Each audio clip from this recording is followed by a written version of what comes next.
Here is a man whose policies have done great damage to this country, have done great damage to the American culture, to the American psyche. Washington doesn't want to find the waste and fraud. 1/6 of the economy is gone.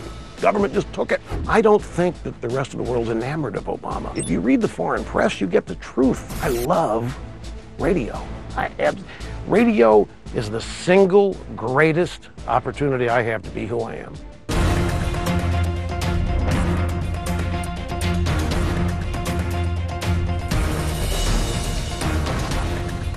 Rush Limbaugh on the record, and you will hear Rush say things you have never heard him say before. But first, in our one-on-one interview, Rush Limbaugh tells us what he thinks of President Obama's phony scandal campaign. Let me ask you, talking about the scandals, President Obama says the scandals are phony. Why do you think he says they're phony? Because he believes it, or is there a strategy? No, there's a strategy. I've been troubled by something with the Obama, I playfully call it the regime, because I know it irritates them. But it's like a regime. And I've been troubled, I've been amazed. Here is a man whose policies have done great damage to this country. His policies have done great damage to the economy, have done great damage to the American culture, to the American psyche. I mean, there is a malaise, there's a sense of hopelessness and depression out there. And it's his policies that have done this. And what has always amazed me is how he's not attached to any of it. He has an agenda. He's been implementing it. But what I call the low information voters who voted for him and other Democrats do not associate Obama's policies and agenda with the condition of the country, the economy or whatever. That's always befuddled me. I've never known a president to be immune from economic circumstances at an election, as he was in 2012. It all became clear to me. There was a New York Times story, I think one of their blog posts on the web back in February, and it basically said, via poll data, what I just said to you. It said most people disapprove of the Obama agenda. They don't like the direction the country's going. They like him, and they think he's great for the country. And I said, how can that be, intellectually? How can a majority of people oppose, and they oppose Obamacare by 55, 60% in a number of polls. They are worried about jobs. How in the world can they like him, re-elect him, and yet disapprove of everything he's doing? And I came up with, I call it the Limbaugh theorem. And you hear other people talking about it in the sense that he's a bystander president or he's outside Washington. The way he does this, he never appears to be governing. That's why he's constantly campaigning. Why is there a campaign going on for Obamacare? It's already the law of the land. Why is he out campaigning for all this stuff that's already law? It's already going to happen. And my theory is that Obama has positioned himself as an outsider, not attached to anything that's happening. What he has made happen, he positions himself as opposed to it and against it, and fighting for everybody else to overcome what he has done. And that's one of the reasons why the constant campaign. So he doesn't appear to be governing, so he doesn't appear to be part of Washington. So he appears to have this mysterious, powerful bunch of forces that are opposing him and stopping him from creating jobs, and stopping him from giving people proper health care, and stopping him from making their home values go up. And he's constantly out there fighting it. And he does that by constantly campaigning and never seen to be governing. So all of these scandals, he calls them, they're not distraction, they're real. But he likes them because they detract from the absolute reality of what has happened to this country as a result of his policies. Now, let's take a look at selling Obamacare, because I mentioned that in a moment. Why in the world are you on a campaign to sell Obamacare? I mean, it's the law. Yeah, you got an effort by the Republicans, 2 or 3 of them, to defund it, but why the campaign? It's very simple. You go back to 2010 midterms, the Republicans, Tea Party created, cleaned the Democrats' clocks. If you go back and look at the 2010 midterms, that was one of the biggest shellackings the Democrat parties had in a long time. The Republicans took back the House of Representatives, but the Democrats lost a total nationwide, all the way down ballot, of over 600 seats. And it was because of Obamacare and the rising debt and the fact that nobody was opposing it and nobody stopping it. Tea Party gets created. These people show up. Now, what Obama and the Democrats really want, what they're salivating about now, is winning the House in 2014. If they get that, hold the Senate, there's no such thing as a lame duck second term. You don't even need a Congress. All they are is going to be a rubber stamp. Whatever Obama wants to do the past 2 years, just signs it and does it. Congress rubber stamps it, and we've got it going. He can't be stopped. That's why they want it. But they remember 2010. So he's out there trying to change public opinion on health care so that it doesn't replicate in 2014 what happened in 2010 at the midterms. He cannot afford for a bunch of Tea Party people, a bunch of anti-Obama voters to show up in 2010, voting against him and holding the House for the Republicans and maybe winning the Senate for the Republicans. That's one reason he's campaigning. The second reason he's not campaigning for it is simply to continue this notion that he's not of Washington, that he's outside fighting against these powerful forces, doing everything he can to stand up for the American people. It's the most amazing thing I've ever seen. I've never seen a president get away with 4.5 years of not being seen as responsible for anything he's done, when everything that's happened is because of him. He can't be stopped. The Republicans don't have any power. All they can do, maybe, if they get the cojones, is stop things, but they can't make anything happen. The Republicans are totally powerless in terms of legislation and Washington. They have the House, but nothing in the Senate. They can't stop him anywhere. So, yet he's out acting like he's got to overcome all of this opposition and all of these mean people that want to prevent the American people from realizing their dreams, these dastardly Republicans. So the phony scandals is just another vehicle to continue the same modus operandi, and, by the way, to continue to blame the Republicans being cold-hearted, mean-spirited, extremists, bigots, racists, sexists, homophobes, war on women, all that stuff. Why do you think, though, I mean, a lot of people are unhappy about the phony scandal, at least a lot of Republicans, because a lot of people hate the IRS. In early May, he says this is a serious problem. Now it's phony. And it's just a campaign tactic? Is that what you're saying? He's got a slavish media. He can say whatever he wants, and he's not going to be called on it by the media. He can do pretty much everything he wants. I should have added in my previous answer to your question that he couldn't get away with any of this without a slavish media. I mean, the media doesn't question him. It just, in fact, that is on board with his agenda and is trying to help him advance it. I've gotten to the point where what he says is irrelevant. So he's out there.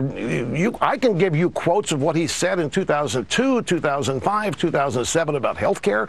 I give you quotes of what he said about global warming and all these things that they're irrelevant. What you have to do is watch what he does. He's always going to tell you he's not doing what he's doing. He's always going to position himself as having nothing to do with what's happening. He's always going to position himself as it's the Republicans. They're constantly complaining, whining. I fixed the IRS. I fired whoever did this. It's reprehensible. All he's got to do is talk about how reprehensible he thinks it is. Media reports Obama thinks IRS scandal is horrible, and that's it.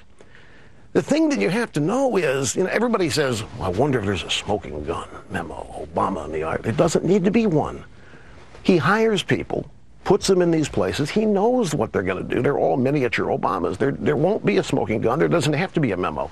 He doesn't have to give people that work for him instructions or a manual on how to screw the Republicans or stop conservatives. That's what they want to do themselves. Plus, they want to make him happy. So I think it's incredible what's happening. I think it's out of the world incredible that we have somebody whose policies have led to the melees and the destruction of the economy and the hijacking of the healthcare industry, and he's not held accountable for it. I think it's been out there. It's plain to see. Republican Party wants a new base. The Republican leadership isn't conservative. They're not particularly crazy about conservatives. I mean, I'm fairly prominent media conservative. I get more grief than the Taliban gets.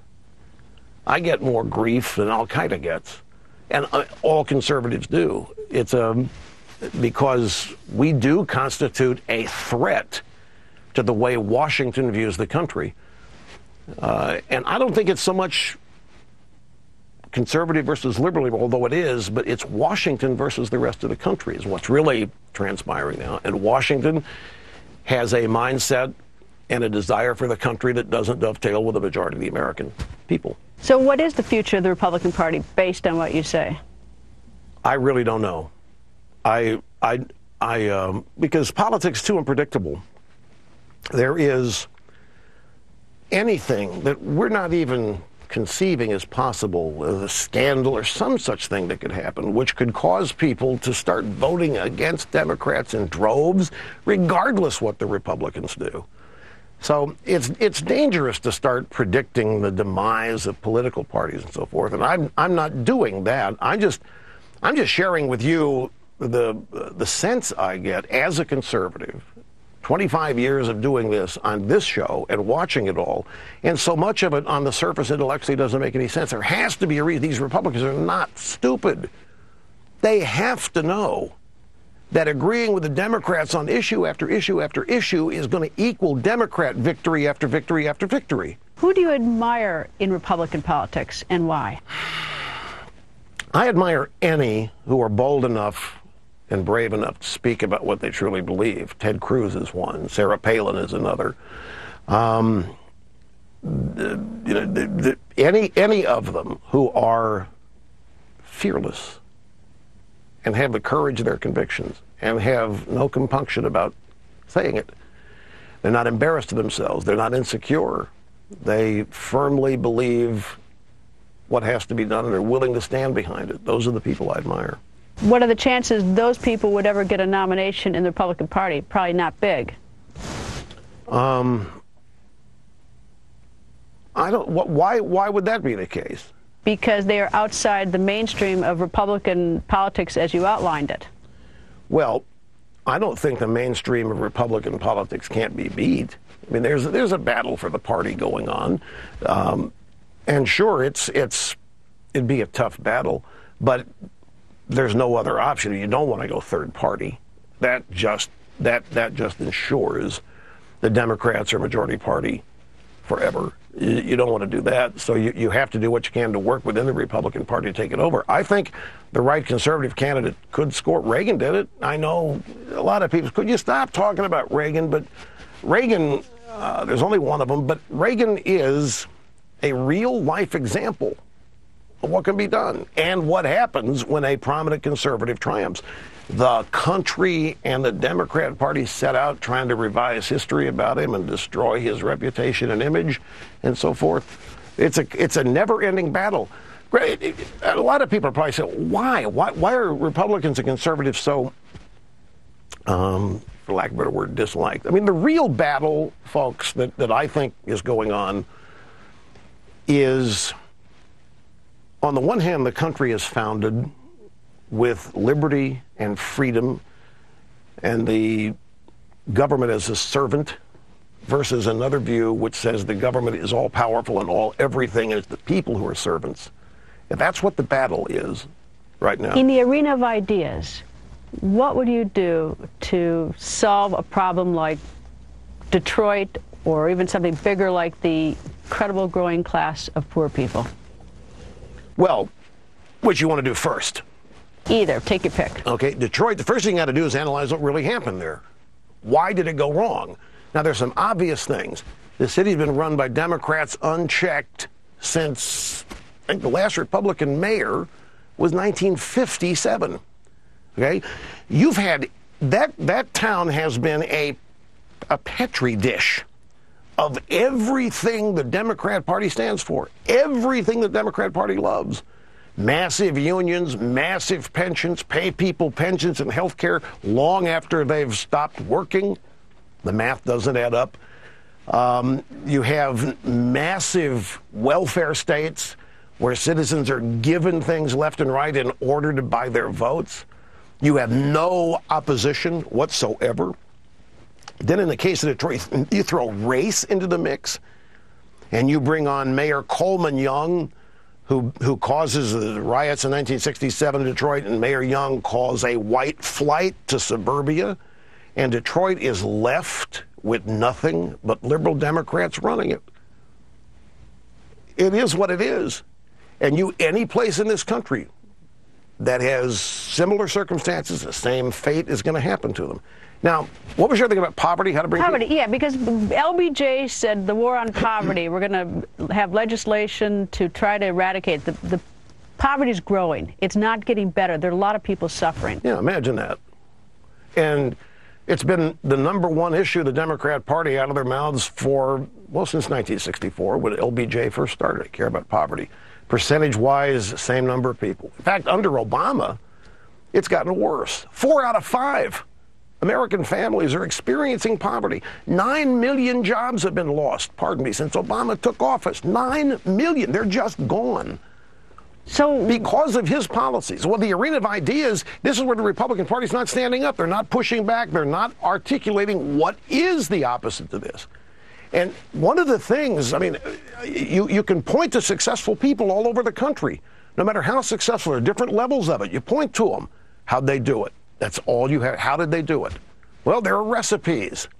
They cared. They worked hard. They had ambition. They learned what they had to learn. Some of them might have had connections here and there. Nobody does everything by themselves. But you're certainly not going to eradicate poverty by creating dependency. Santa Claus is not a cure for poverty. It isn't going to happen. All it is a way to buy votes. That's why the Democrats want amnesty. Do you think President Obama likes his job? I have no idea. I don't know him. I've never spoken to him. And I don't know how to read those kind of tea leaves just watching him. All I can do is read what other people have written about how he doesn't show up early or whatever. I've read people say that the job's beneath him. He really needs to be running the world, to be challenged, to be invigorated. The United States is chump change. He needs the United Nations. He needs to be running the whole shebang.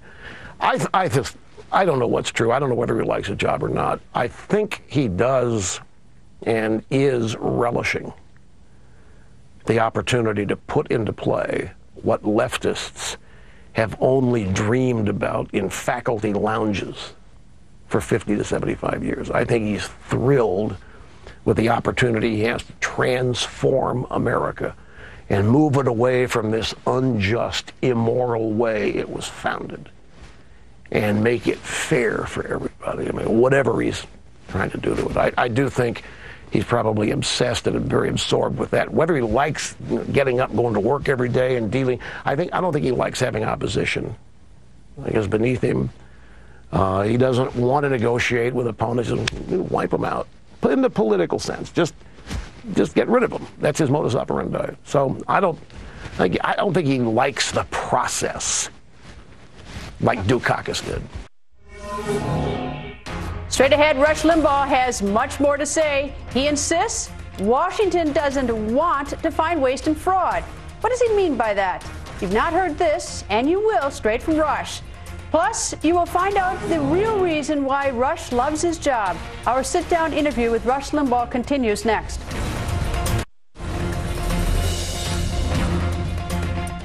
You have never heard this before. Rush Limbaugh telling us, in the eyes of Washington, waste and fraud are no big deal. Once again, here's Rush Limbaugh.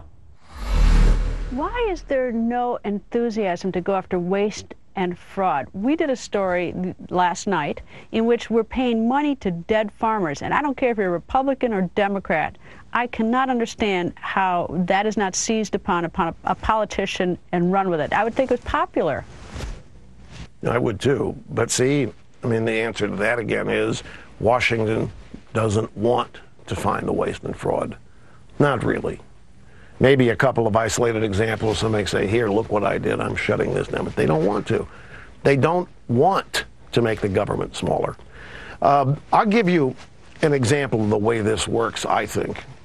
And I wish I'd have known this 25 years ago or 30. For all of our lives, ever since the late 60s, early 70s, we've been hearing we've got to stop our dependence on foreign oil, right? We've got to stop this. The global warming debate has been about it, but we've got to stop importing so much oil. Every party, Republicans, Democrats, it's been a mantra. Well, there's an oil boom going on in one of the Dakotas. I always get confused which one. Fracking. Fracking has made this country entirely energy independent. If we would go get every oil reserve that we've got, that we could get right now with fracking, we wouldn't need a barrel from the Middle East. Why aren't we doing it? Why is Obama not okaying the Keystone Pipeline? Obama himself said we've got to rid ourselves of dependence on foreign oil. Republicans have said it. Why aren't we going and getting our own oil? Why are there restrictions on getting our own oil on federal lands and efforts made on private lands as to why? Prince Al-Walid, whatever his name is, the other day starts talking about, you guys continue fracking in the United States. We in the Middle East are going to have a big problem with it. They don't mean it when they say it, Greta. So when they talk about ridding the country of waste and fraud, they say it. They think people want to hear it, but when it comes to doing it, it doesn't happen, does it? Washington doesn't want to get smaller. Washington doesn't want to take itself out of people's lives. Washington does not want to reduce its power or its size. But waste? I mean, like paying dead people? I mean, how could, I don't get how anyone could think paying dead people is a good idea. They don't think it's a good idea. They just think there's anything wrong with it. It's no big deal. We're not talking about that much money. It's like the foreign aid budget. It really isn't that much money. They don't think, Greta, at the end of the day, they don't think we've got a debt crisis. I heard one of them say the other day, look, I've been hearing all my life how the national debt's going to destroy this country. Well, I am now 65 years old. The national debt hasn't destroyed this country. I forget who it was. National debt, $17 trillion, up $6 trillion since Obama. Here you have the people who make this country work, the hearts of the backbone of this country, are scared to death what's happening because they don't think their kids and their grandkids are going to have any opportunity to acquire wealth. They don't think the education system is going to treat them properly, that there isn't going to be a private sector economy big enough to grow enough to cut it up in enough ways that a lot of people acquire wealth and just simple contentment and prosperity. And it is getting smaller. The government's snapping it up. It's what healthcare is all about. 1/6 of the economy is gone. Government just took it. They don't know anything about healthcare. What's Obama know? Why do we invest in Obama to run healthcare, energy? What does he know? He hadn't done diddly squat.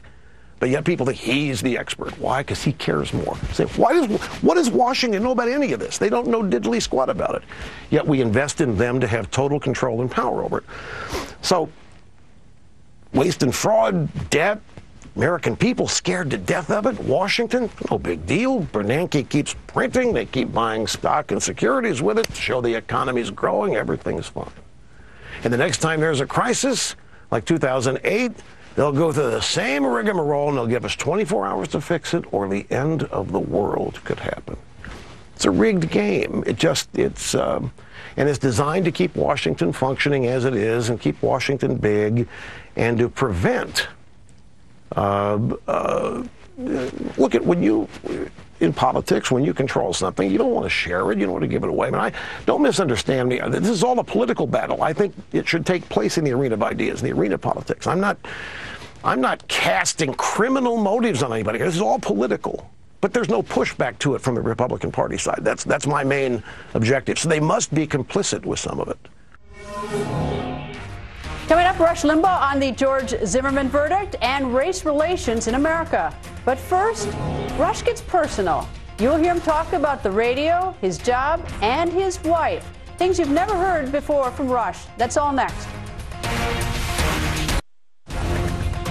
What makes Rush Limbaugh tick? In a rare one-on-one interview, Rush gets personal. Why do you do your job? I love it. I'm doing what I was born to do. I love radio. Radio is the single greatest opportunity I have to be who I am. There are no constraints. I'm not trying to be what other people want me to be.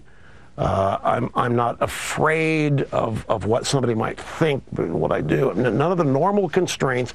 It's just me. I have the total ability to do it the way I want to do it and to tell people what I think And if it goes wrong the first time, I come back the next hour, the next day, and I say, sorry, folks, what I meant yesterday was.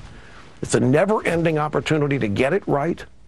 It's a never-ending opportunity to, I mean, there's nothing in it for me to lie about anything. I'm not going to gain anything by lying about what I believe or lying about facts. You know, I really am trying to create the most informed, educated group of participating citizens I can. That asked me what the purpose of the radio show, that'd be it.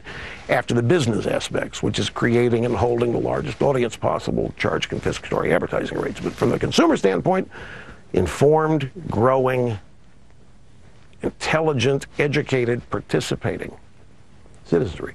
That's why I mentioned earlier, I take it as a great compliment that all these media people say I'm losing because Obama's won 2 elections. I haven't run against him. I can't give away money like he does. I can't buy votes, and yet they've put me in that political arena to judge me, which must mean that I'm a bigger threat to them than they want to admit. I find it all flattering, because at the end of the day, I'm just a guy on the radio. That's all I ever wanted to do.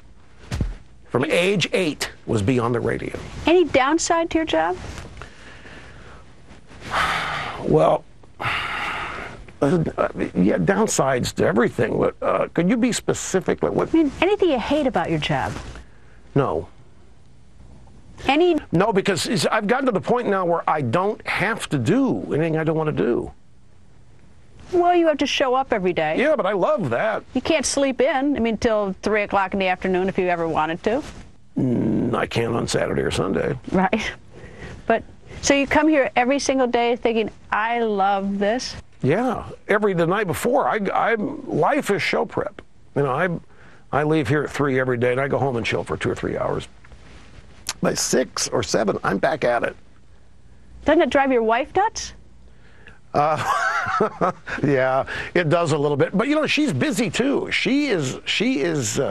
We've got a bunch of joint projects going. We've got our little 2FT iced tea company. She's the CEO and runs that, and that's expanding and going great guns. You know, she ran the host committee operation for the NFL for Super Bowls, and she's as busy as I am, if not. I mean, my job is sedentary. A lot of what she does, she's on the go quite a bit. But we get our time, weekends, vacations, and so forth. But we both love what we do, and it isn't work. That's the key. I mean, if I don't want to meet with somebody, I don't have to now. You mean there's things I don't like about it?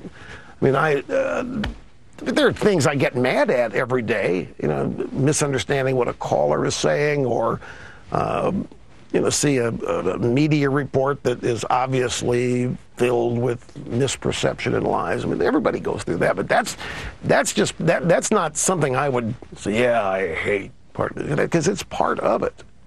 And I've learned to, you know, I call me the mayor of Riedleville. And I live in reality, and whatever happens, it is, and you have to accept it and deal with it. And doesn't do you any good to wish it wasn't happening. My reality is I have the opportunity to change and correct my mistakes in public whenever I want to. It's really, I've got a microphone. You know how many people are frustrated that can't tell people what they really think, frustrated about the way the country's going? I get to do all that. You know, at the end of the day, I'm feeling 100% satisfied and fulfilled. Random question. Twitter, what do you think of it?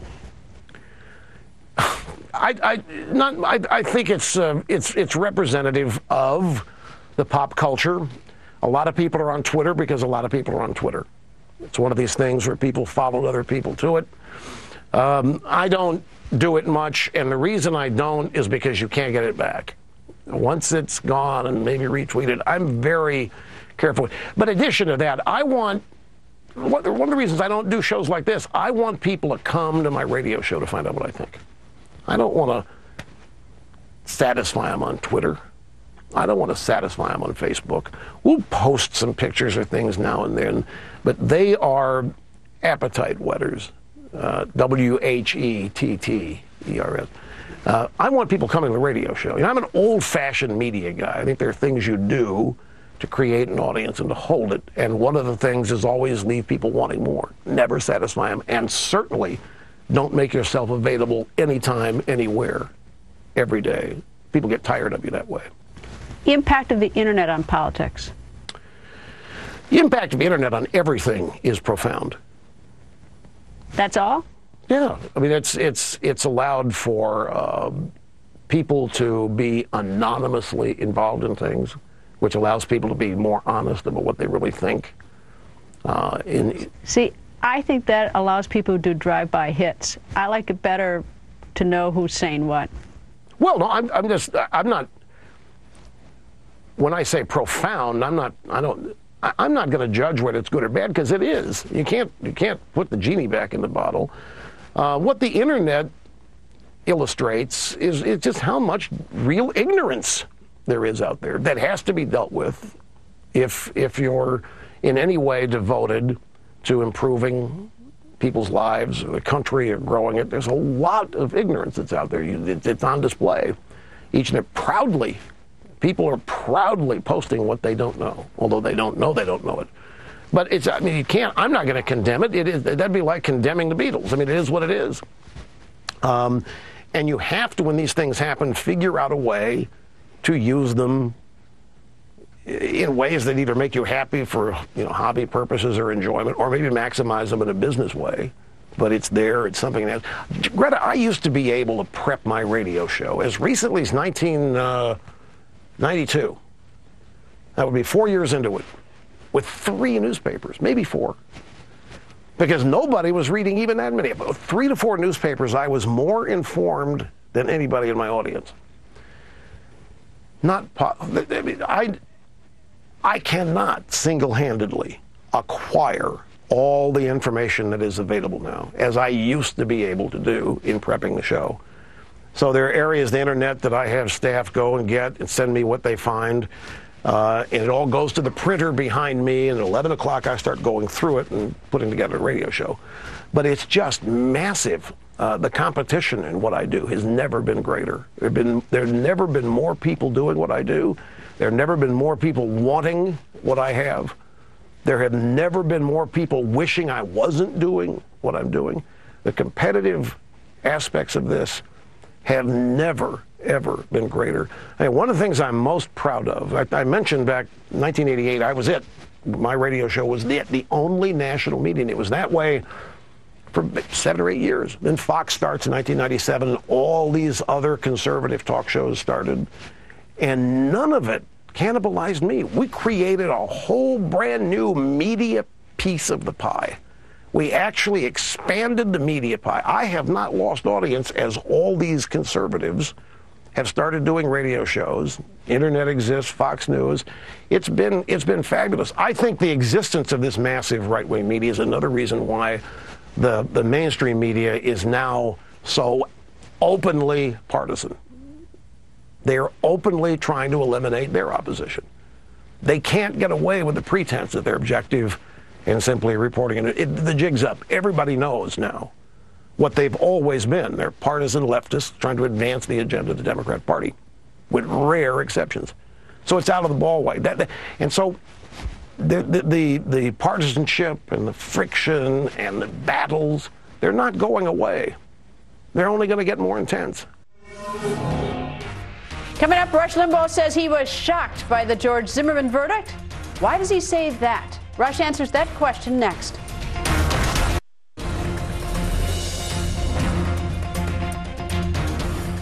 Rush Limbaugh going on the record about the acquittal of George Zimmerman and race relations in America. You have something to say about the Zimmerman verdict? I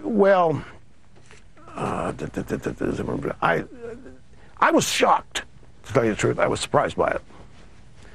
I thought the makeup of the jury and the condition of American pop culture and the fear of civil unrest would cause the jury to say, you know what, let's come up with some form of guilty and get out of here. And I was really proud. They looked at the evidence and they said this case been overcharged and the prosecution didn't prove anything. The defense ended up proving it. So I was happy about it.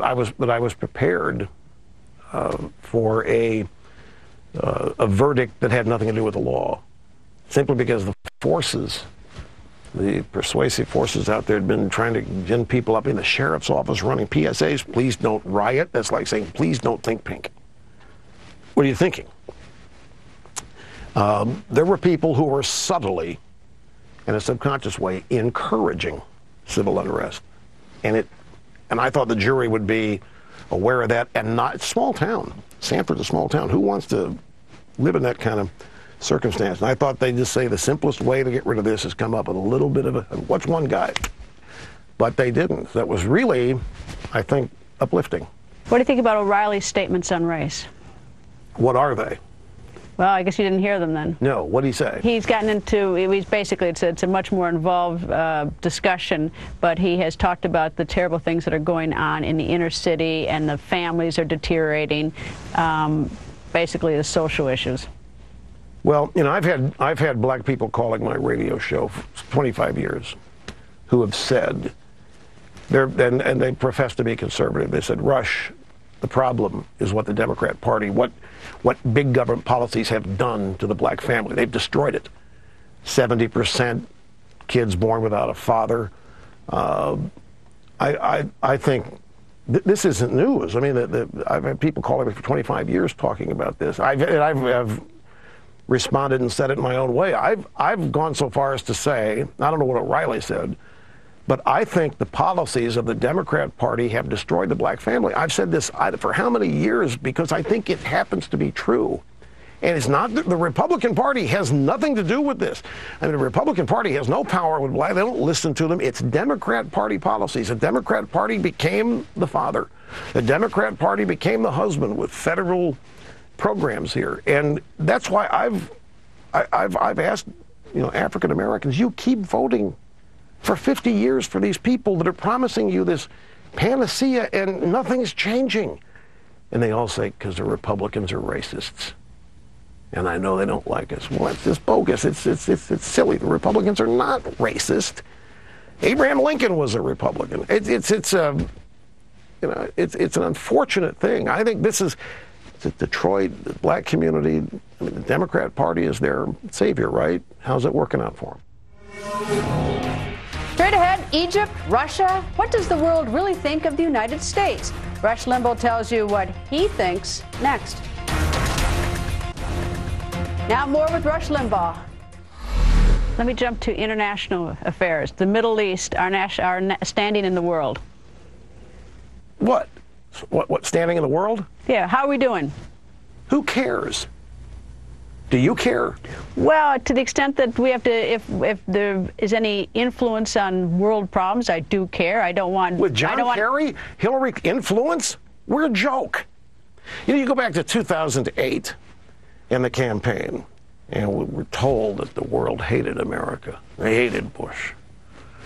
They hated us because of Abu Ghraib. They hated us because of Guantanamo Bay. They hated us because of 9/11. They hated us for all these reasons. They hated us because of Republicans. They hated us because of Bush.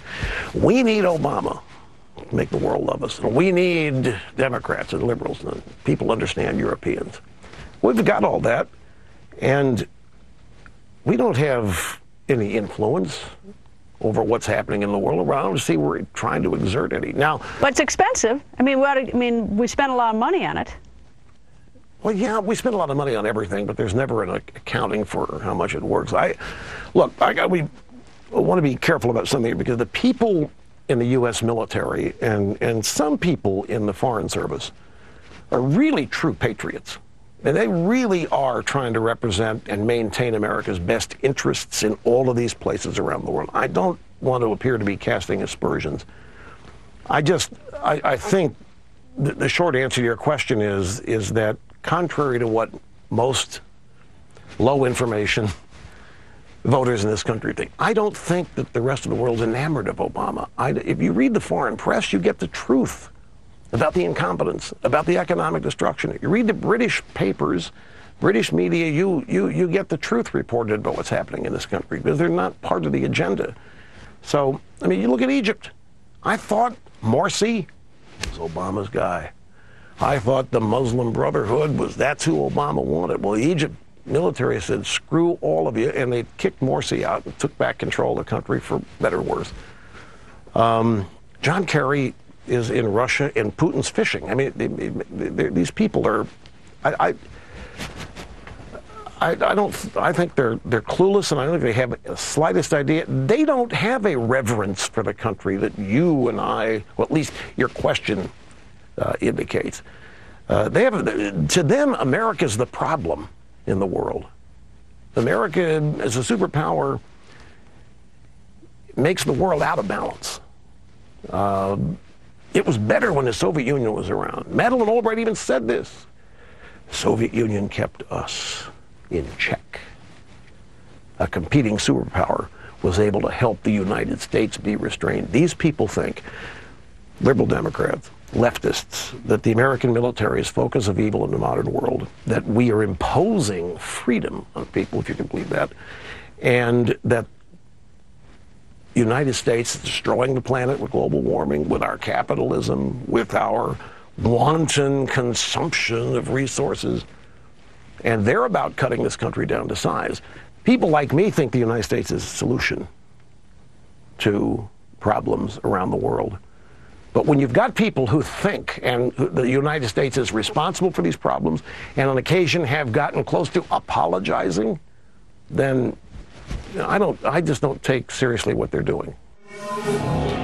Coming up, more with Rush Limbaugh, up close and personal. Stay tuned.